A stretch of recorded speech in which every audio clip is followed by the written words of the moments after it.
folks, welcome back to My Kitten Reads. My name's Eleanor and this is my January reading wrap up. I read 17 books in January. That's a lot.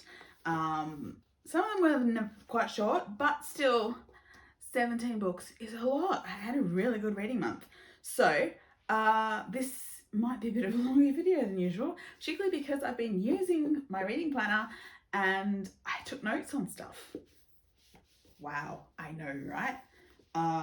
But anyway, so lots of things. First thing that I read in January was the new Miss Phryne Fisher mystery by Kerry Greenwood, Murder in Williamstown. So this was a lot of fun, like most Miss Fisher books are.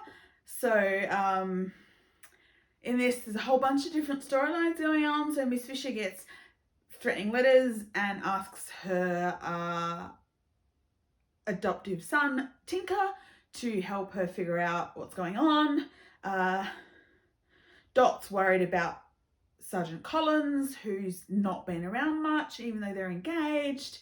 And Ruth and Jane are sent off by their school to help out at the Blind Institute and come across mysteries of their own. And then, of course, there is a murder. So, so yeah, it's quite fun. Really enjoyed it. So always love me a Miss Fisher.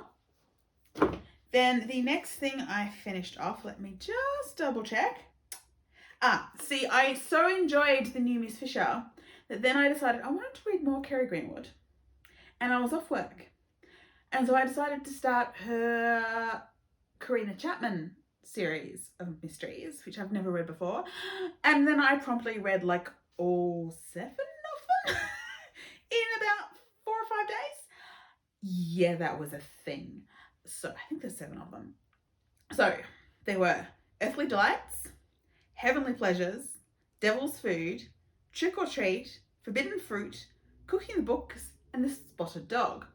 So this is a modern day mystery series set in Melbourne.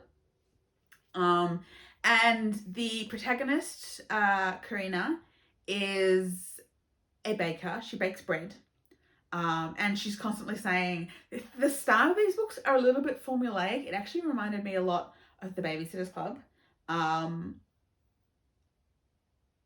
Probably because I was binge reading them all. So I was, it's probably different when it's spread out.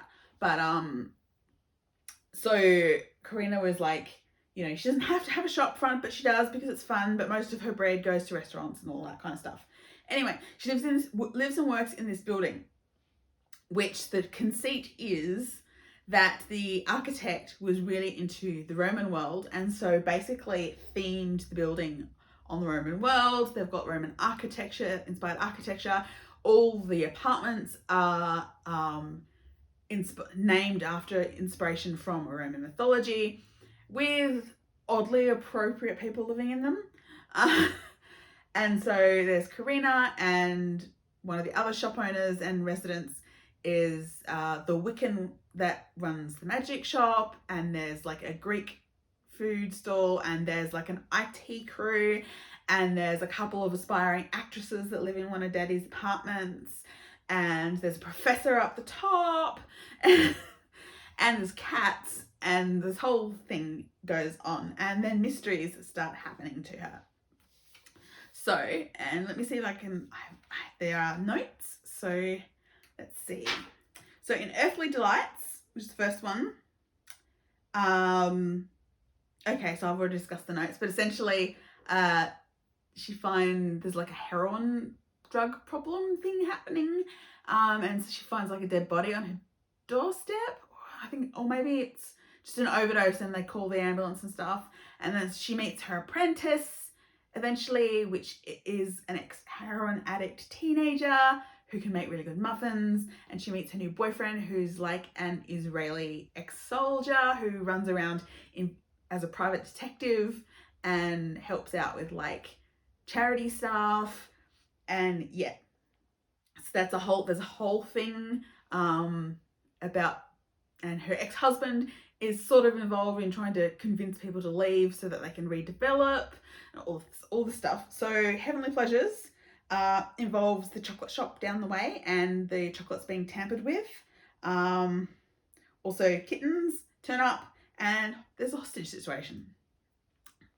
So Devil's Food, which is the third book, is about famine bread, a really mysterious order of monks who are very ascetic, and her parents show up, despite the fact that she was taken away from her parents by her grandmother when she was a child, because they're like hippies and they were not being good for her development because they weren't feeding her properly or educating her properly.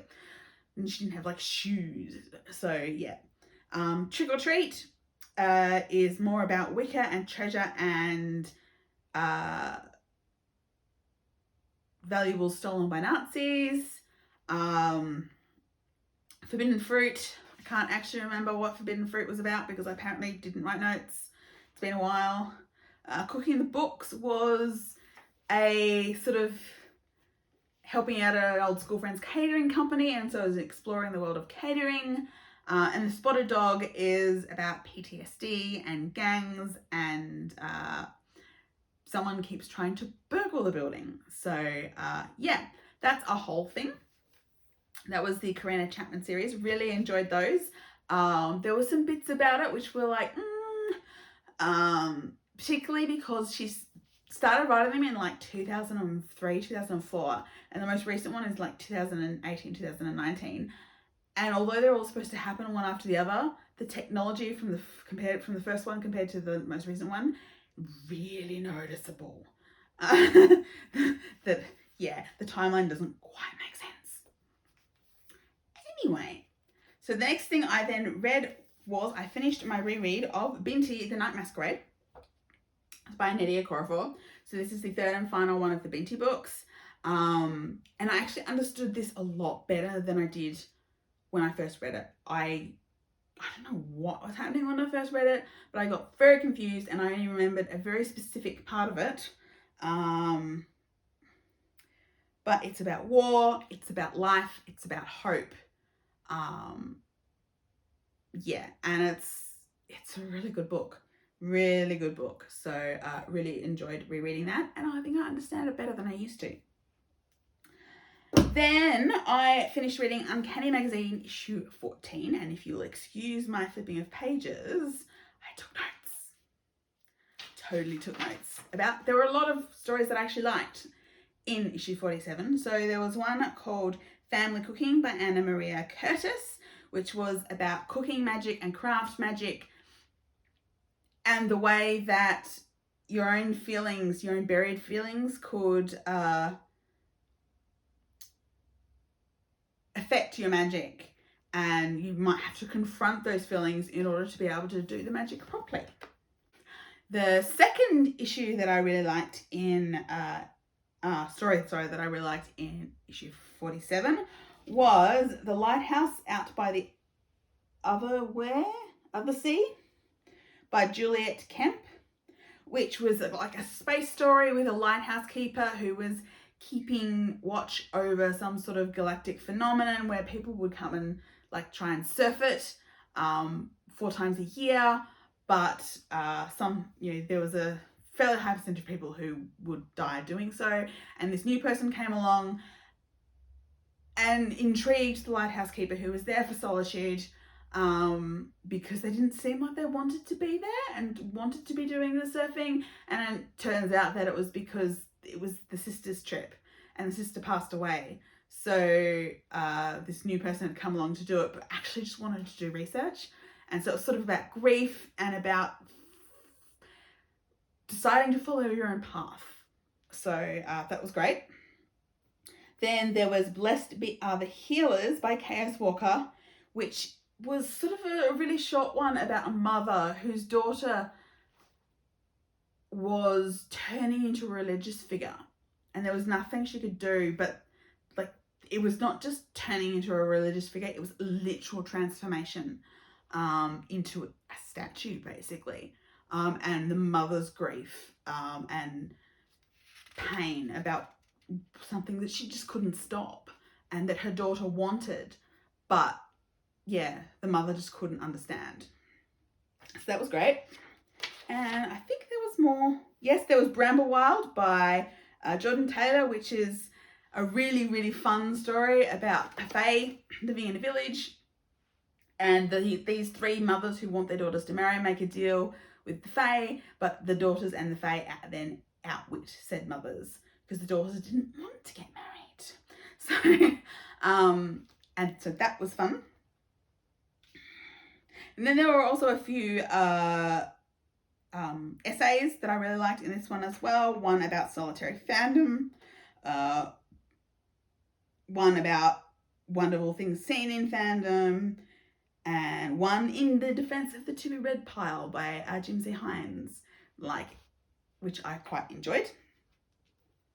Anyway, that was fabulous. So if we flip my planner back to see what else I read, whew, my voice is starting to go. What else was there? Okay, so I finished my reread of what I had already read of the Wayward Children series via audio by listening to Across the Green Grass Fields by Sean Maguire. Love this one. This is all about horse girls. It's also about a girl who is intersex, is told about it because she's not developing like she thinks she should, because she thinks there's only one way to be a girl, and there's this whole thing about female friendship around young children and how it can be quite toxic. She trusts the wrong person, and then she ends up in the Horselands with a bunch of centaurs trying not to have a destiny and trying to fight against her destiny. But it's really good and I really liked it. Then I finally read last year's Wayward Children book, which is Where the Drowned Girls Go by Sean Maguire. So this one, we follow Cora, who we've seen in some previous books, who is a mermaid, but is now on dry land again. But she's being haunted by what happened when she went to the moors. The drowned gods are still haunting her. And so she asks Miss Eleanor if she can go to the other school where children go who want to forget, or as it turns out, whose parents want them to forget.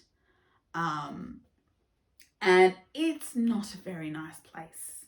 And she learns very, very quickly that she's made a terrible, terrible mistake. And yeah, it's quite dark, but really enjoyable. Some of our favorite characters. But yeah, again, a really enjoyable one. And I'm now really looking forward to reading the next book, which has finally turned up. Yay! What else? I then reread a Jane Austen variation, which was A Most Attentive Mother by Jean Roland. This was one he published last year about a slightly younger, slightly different lady, Catherine, who ends up remarrying after Sir Lewis's death to Mr. Bennet. And so she's therefore the Bennet sisters' stepmother, and things go very, very, very differently. Then I finally picked up these two Livia Day novels. These are the most recent Livia Day novels, and they are the first two books in her new series, which is the Fashionably Late Mysteries. So we have Died and Buried, and we have Drop Dead in red. So this is Livia Day, which is the crime pen name of Tansy Rayner Roberts, and I've previously read her Café La Femme mysteries. So these ones are also set in Tasmania. These are set in Huonville, in the Huon Valley, which I'm not as familiar with as I am with Hobart, but it is about Sam, who used to be a wedding planner with her own business until her husband stole the money, ran away to Bali with the secretary, and she was arrested for fraud and embezzlement and had to go through the whole trial process before evidence came to light that, yeah, it was the husband who was at fault. And so her reputation is in ruins. She no longer has a business. She no longer has any money. She no longer has a home. So when this starts, she's working part-time at an upscale, upcycling fashion boutique as a sort of a general dog's body who does a lot of laundry. She's living with her sister in her sister's ex's deceased aunt's house. Yeah, it's complicated. And she goes, in the first book, she goes to pick up a consignment of wedding dresses, couture wedding dresses, from one of her old schoolmates whose husband has just died and she wants them gone.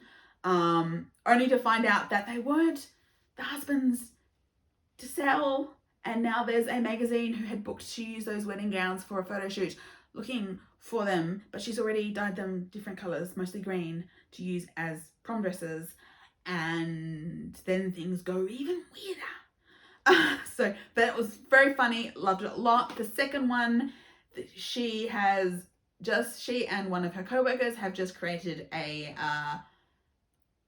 replica dress for a famous mystery of a film director that went missing 15 years ago. They've delivered it, and then a woman at the place where they delivered it, which was a bunch of sort of holiday cottages on a goat farm, is found dead wearing said dress. And it looks like it's the director that went missing 15 years ago. And so now there's another fashion related mystery, and it's also really good and really funny, and the end is actually quite tense, and I really enjoyed these books and thoroughly would recommend them. Then what did I do to finalize my month? I read 2 more Jane Austen variations. So I reread Sisters of the Heart by Victoria Lynn, in which I think that was the one, now let me remember, I think that's the one where, again, it's a Lady Catherine one where she runs away from Sir Lewis, who has tried to murder his own daughter, and ends up with the Gardners. But also, Mrs. Bennet died after the first 3 Bennet daughters were born, and then Mr. Bennet was compromised, knew the woman who compromised him would not be kind to his daughters, and so gave them to the Gardners to adopt. And so Anne de Bourgh and the eldest 3 Bennet sisters end up being Sisters of the Heart. So there's that one. And then I read a new one, which was a new Shana Grandison one, which was Lady Catherine's Forbidden Love. Apparently I was on a Lady Catherine kick, or at least the authors that I read have been on a Lady Catherine kick recently. And in this one, Mr. Bennet and Lady Catherine were in love and were refused the opportunity to marry. Catherine was forced to marry Sir Lewis de Bourgh, and Mr. Bennet was forced to marry a woman, Mrs. Bennet, who compromised him. And then there's a whole thing where they just lose touch, ignore each other, and then eventually it all gets sorted out. But yes, so that was what I read in January. That was a lot of things. That was like 17 things. Seriously, how did I go from having to read 3 comics really fast on the last day of December in order to reach my goal to having already read 17 things? But it's a lot. It's a lot. There was some, I think there was, now if I'm remembering correctly, there was only the one Black author, which is the Nadia Okorafor, but the 2 Wayward Children books, of course, have queer characters, and I don't think there was anything else that met my diversity girls. But I did actually read a lot of Sorcerers of the Crown, but for some reason I can't read more than a chapter or 2 at a time, and it's taking me forever. I am enjoying it, I promise. Anyway, this video has probably rambled on for far too long. So thank you all for watching. Please like and subscribe, and I will see you all again really soon. Bye.